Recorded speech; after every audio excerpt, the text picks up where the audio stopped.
Okay, let's just dive right into this. How did a rocky limestone hill in Greece become the absolute beating heart of modern democracy and architecture? The Acropolis of Athens isn't just some dusty collection of ancient ruins, right? It's a profound statement of human achievement that has literally survived for millennia. I mean, we've all seen the stunning travel photos, those glowing sunset shots over the city. But seriously, why does a pile of ancient stones still shape our world today? What actually makes the Acropolis such a deeply important monument to our modern identity? To figure that out, we really need to strip back the centuries and look at its foundation.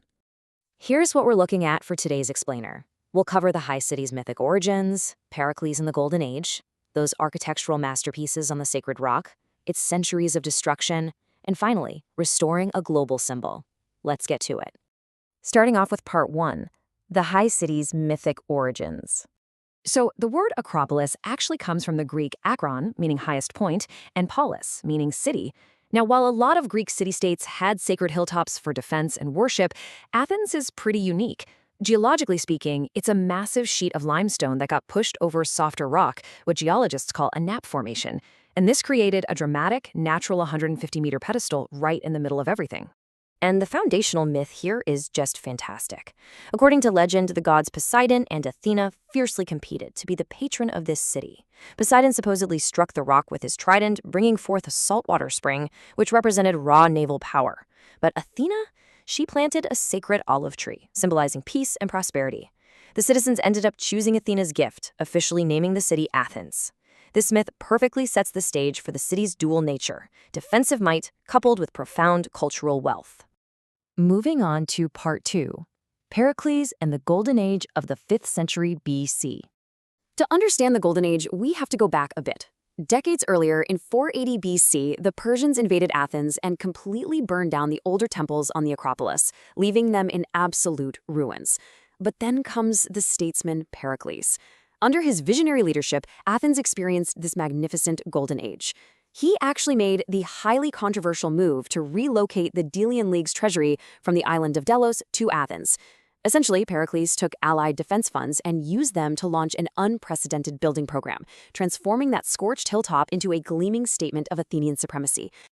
Now, parallel to these massive public works was this absolutely ingenious social concept called misthophorия. It literally translates to a paid public function. Pericles introduced a special salary for everyday citizens who attended courts as jurors or served in government. And you guys, this was totally revolutionary. It meant that even the poorest Athenians could actually participate in this radical new system of democracy without facing financial ruin. So Periclean Athens wasn't just catering to some wealthy elite. To make sure democracy actually functioned, the seat created robust social safety nets. We're talking public works for the poor, land grants for dispossessed villagers, and vital assistance for war widows and orphans. These civic policies were put in place to ensure that, in the assembly, the word of a poor person had the exact same worth as a rich one's.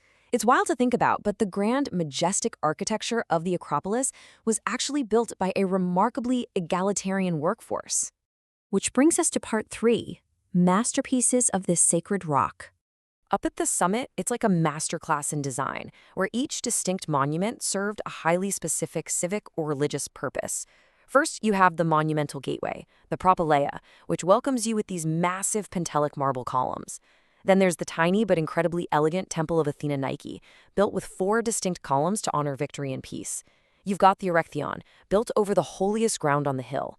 And of course, the main event, the Parthenon, the ultimate temple to Athena, famously designed with perfect proportions to house a colossal gold and ivory statue sculpted by Phidias. And I have to mention one of the most poignant stories on the hill, which belongs to the Erechtheians Caryatids. These are striking maiden statues that actually act as columns, literally forced to bear the massive weight of the temple's roof. Legend has it they represent the women of Caria, who were punished for betraying Athens and condemned to a burden of eternal service. They stand there, frozen in stone, right next to the very spot where Athena supposedly planted her mythological olive tree. It is just this perfect blend of structural genius and profound storytelling. All right, part 4, centuries of destruction and survival. You see, the Acropolis hasn't just sat safely untouched in a glass case.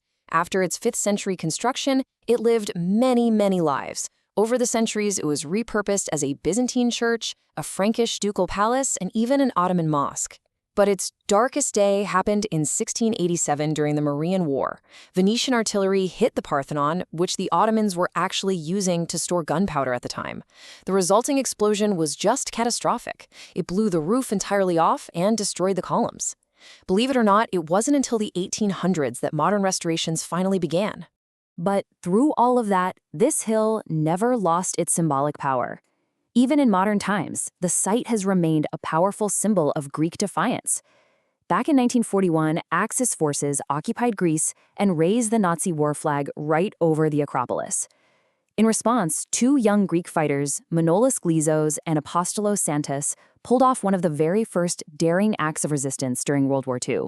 They secretly climbed the rock at night and tore that flag down, and by 1944, liberation was proudly celebrated right back up there on the Acropolis. And that leads us to our final section, Part 5, Restoring a Global Symbol. By the late 20th century, the monuments were in rough shape, suffering from heavy pollution, environmental decay, and honestly, the fallout of some really misguided past repairs. Earlier restorers had used iron clamps that ended up rusting and cracking the ancient marble. Yikes. So, since 1975, the Acropolis Restoration Project has been meticulously trying to reverse this damage. Experts are gathering scattered original fragments and reassembling them using titanium dowels because titanium won't rust.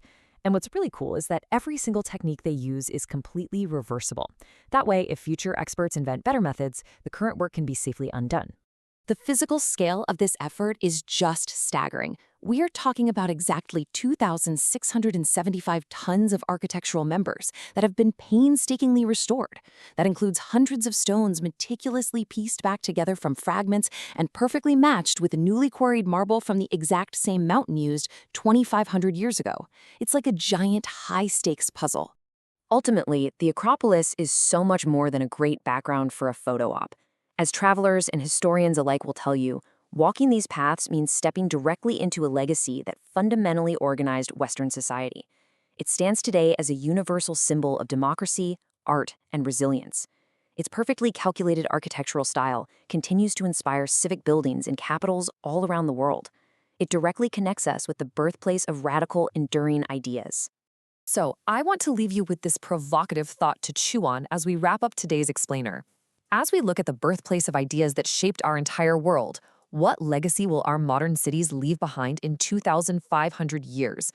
Will our values be as legible in our modern stone and steel as the values of Periclean Athens are in that ancient Pentelic marble? Something to think about. Thanks so much for exploring the sacred rock with me today.